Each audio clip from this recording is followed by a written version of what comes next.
We are 4 days out. Can you believe it, Blake? And this is the longest election I've ever been part of. I mean, this election has been going pretty much since the last one ended. So. It really has been 4 years, and we have 4 days left.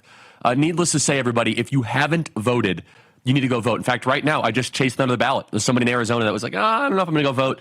And I said, oh, no, you're going to go vote. And we had a very stern conversation on my morning walk, and I just sent them the address, and boom, +1 for Trump in Arizona. Look, everybody, I recently went viral yesterday or a couple days ago for saying, look, the early vote is a little bit tilting feminine. Now, mind you, this is to be expected. Young ladies and women in particular tend to be more compliant with paperwork and very interested in the micro. And understand, one of the differences between men and women is that men are more focused on the macro and women are more focused on the micro. Men tend to procrastinate more.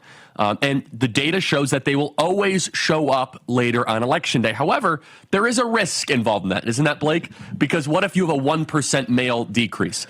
1% could just hand the entire election to Kamala. Yeah, everything is here is won and lost on the margins. I like to say, basically each candidate has like 45% of the vote entirely locked in, and so something that affects only 0.5% of the vote, 0.25% of the vote, is actually a much larger share of the vote that is actually up for grabs in the race. And so you can't do these things that just throw away 1% here, 1% there. That loses you the election, or it can win the election. And so it is all about driving turnout these next couple of days. And right now, Mikey and our team just said, finally got this couple, their first time voting. They keep on making excuses. I told them I'm driving them at 5 p.m. today, and one of them voted for Biden in 2020. That is the way. That is the way. Just like go find first time voters. They were Biden voters. Get them in the car. We're going. Like that is how you get new voters. And understand, we are getting closer and closer to game day where, look, I'm not going to go state by state. I'm going to make predictions. I'm not going to make predictions. However, it's fair to say, Blake, if we win Pennsylvania, the likelihood of us winning at this point is very high. Is that a fair analysis? It is emerging as it's in any model you run. It is by far the most important state where you say, if the candidate wins this, they are more likely to win the race. I think in 85% of projections or so, like the winner of Pennsylvania ends up winning the race on like Nate Silver. And that's because North Carolina and Georgia have been looking fine. I wouldn't say they look great. They look fine in early voting, but we need to have a big election day in North Carolina. No slacking in any state. There's no slacking allowed anywhere whatsoever. However, I want to repeat this for those of you keeping score at home. Coming up on Tuesday, if we have a sleepy Tuesday, Kamala Harris wins. If we have an average Tuesday, we are going to have a knife fight of 10,000 votes here, 10,000 votes there, and Kamala might squeak it out. But if we have a triumph, if we have a historic surge on Tuesday, then mind you, a lot of you guys deserve credit. You've done the work early. You've gotten low props out early. And that's what's so beautiful about early voting, everybody, is I don't have to worry about those people now coming into Tuesday. Those are crossed off a list. For all of you that got first-time voters already, and there are tens of thousands of you, how awesome is it now? You don't have to worry about them on Tuesday. You can go find another one. You can go find another low-propensity voter. You can now go nag somebody else. Now, it is really becoming Battleground Pennsylvania. Do you have some of those numbers, Blake? If not, I can approximate them. Yeah. I want to just walk through this, everybody, because if you've ever been to Pennsylvania, you have a friend there, if you live there. By the way, if you live in New Jersey, you live in New York, if you live anywhere in the Eastern Corridor, get in a car with your family and go have breakfast in a random diner in Scranton, wear a MAGA hat, be there for an hour and talk to 100 people. I'm not kidding. This is the whole civilization is around the Keystone State right now. So, Blake, walk us through the numbers. All right. So, first of all, I just kind of big picture. One reason we're going to be talking about this that we want to emphasize, Pennsylvania is where we can have the most impact right now. In Arizona, I think over half the vote is in, or around that, maybe more. We're waiting for the latest drop. In Nevada, I think 85% of the election will be in. This is the smartest point. It'll be in by election day. In a lot of states, we have a very high early vote volume. In Pennsylvania, it's proportionally quite a bit lower. We've talked about this a bit in private. Pennsylvania has weird rules. Voting in person early. Cultural. It's cultural, but also voting in person on election day is culturally. There's a bit of the cultural, but also it is hard to vote in person early in Pennsylvania. That's why we had that mess in Bucks County.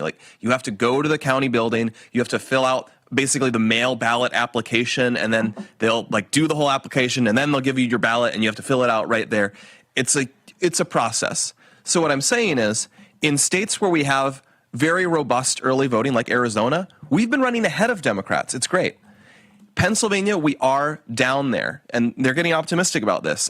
Right now, the numbers about now are Democrats have 947,000 early votes in Pennsylvania. Republicans have about 553,000. So that's just under 400,000 vote gap.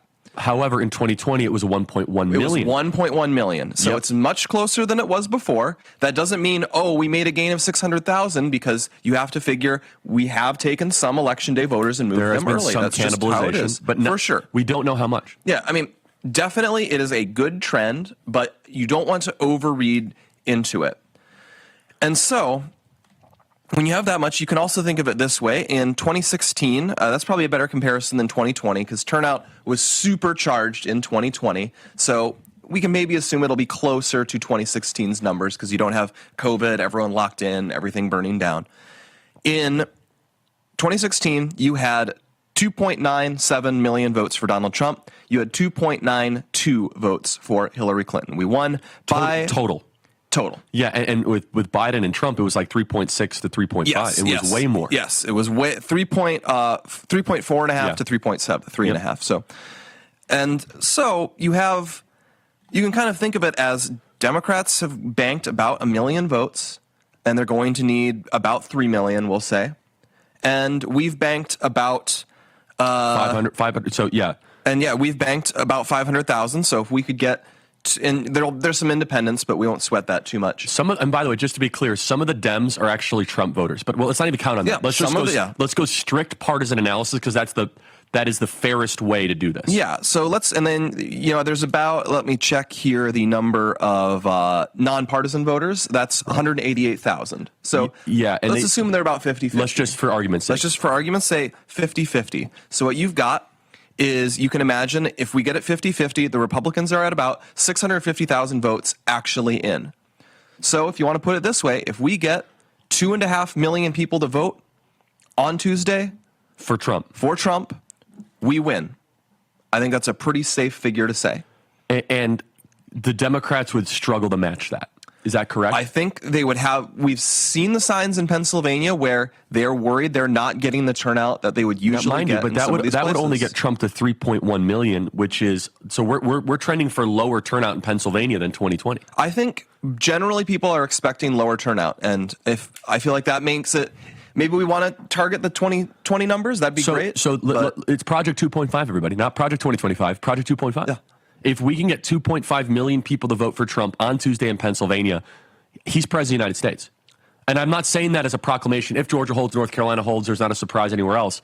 But we're talking about moving averages. That's a good bet to make. It's a good bet to aim at, I think. So 2.5 million. And is that an unrealistic aim based on what we've seen? I don't think so. I think we've seen, the reason to feel optimistic, I think, is when we have places with good numbers like Nevada, we're seeing really high rural turnout. We're seeing great turnout from people who are our biggest base. And in Pennsylvania, we would see that, I think, pushed towards Election Day for the factors that we mentioned. And Trump has spent a ton of time. So if we can just see tons of people voting on Election Day in Pennsylvania, and we're emphasizing that because I believe in Pennsylvania, early voting is done. You can do it in Bucks County today, but unless there's late mail returns, which are actually favoring us. Yeah, late mail returns. So this if you have a mail ballot, get that in. This data set is largely finito. But you can't, we keep saying vote now. If you're in Pennsylvania and you're living, in Allegheny County, you, I believe, can't just go vote right now. You have to vote on Tuesday. That's right. And so don't make plans for Tuesday. No, not only that. If you live in Pennsylvania, I want to hear from you, freedom@charliekirk.com. You guys need to take Tuesday off, and you need to go find every living human being. I mean, this is it. I mean, and by the way, I'll tell your thought on this. Rarely do we know the determinative state before Election Day. Usually it's like, you need a combo of this, this, and this. Guys, it's all in. It's the poker chips. However, Kamala, she needs to defend 3. We just need to win 1.